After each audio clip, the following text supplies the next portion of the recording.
Thank you very much, Caru, y muchas gracias a todos, muy bienvenidos por estar hoy día con nosotros. Thank you very much. Thank you for having us. I understand most of the audience speaks Spanish, so we will do it, this short introduction in Spanish to welcome you to this interesting webinar that we have today. Thank you, the organization the Nippon Koei, the Ministry of Environment of Japan, and the Global Environment Center Foundation, with whom we've been working and talking about how we can potentiate climate action both in Chile and Japan through emission exchange mechanisms. In Chile, we are happy because with the chairmanship of COP25, the work that has strengthened these 2 years with a state climate policy, we advanced with concrete commitments that have been recognized nationally and internationally and that are aligned with what science demands. Chile has committed to be carbon neutral in 2050, the latest. That's in the project of climate change. I'll tell you too, very happy that we are moving forward firmly in the second constitutional change. We are out of the environment ambition of the Chamber of Representatives, and we hope the first weeks of March it can be voted in the room of the House of Representatives, and the second process, and at the end of March finish the third process. This establishes the carbon neutral thing by law.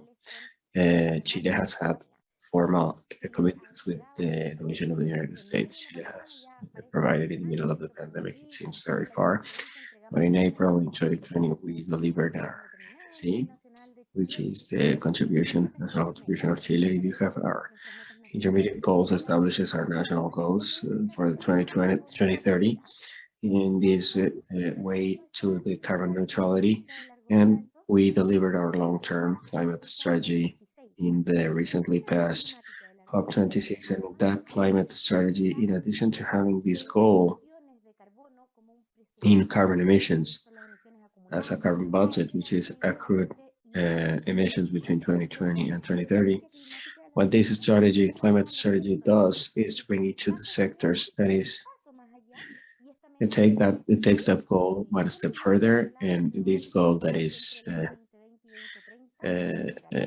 nationwide, and this goal divides in 7 sectors that we'll see later in our presentation. What's important here is that Chile, both in the framework law and in its contribution and its climate strategy, establishes that to accomplish this goal, we must implement actions. We must prioritize according to COP effectivity, both socially, environmentally, and economically. And this way, Chile has shown, and we'll see it in detail, a curve of carbon neutrality and also of cost effectivity of the measures required. And Chile has also established in the same NAC in the long-term climate strategy that is a country that we're interested in participating under the rules of COP26 of the international carbon markets. We're also working on a national carbon market that will allow us to have an accounting that is more robust than what we have, with more transparency in seeking more environmental integrity that will allow us to prepare for this international market. And we hope we will continue, and that we will keep participating with this mechanism along with what Japan has established, which is JCM. So what do we establish from Chile that we think is very important is for all the international transfers of reduction of effects, we must care that those reductions that we don't in tandem with a country such as Japan is reductions that allow us to advance climate action. That these are actions that we know that are less cost effective than the ones that we'll do in the short term. And therefore, we're advancing projects that we saw that required additional impulse or extra impulse, such as the support that what we have on carbon markets. So that's the logic that we're working with.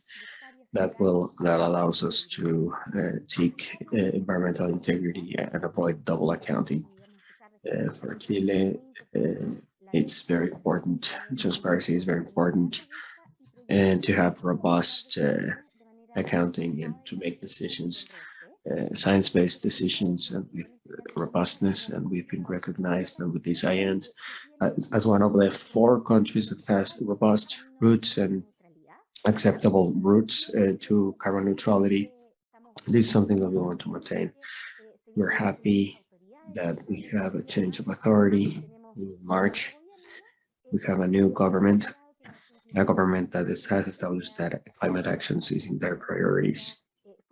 The new environmental minister has been announced. You've seen her, you've read her interviews. She's shown that in climate change topics, we'll continue with this logic that we have, which is to have a state policy that is science-based, and therefore it goes in line with everything we've done.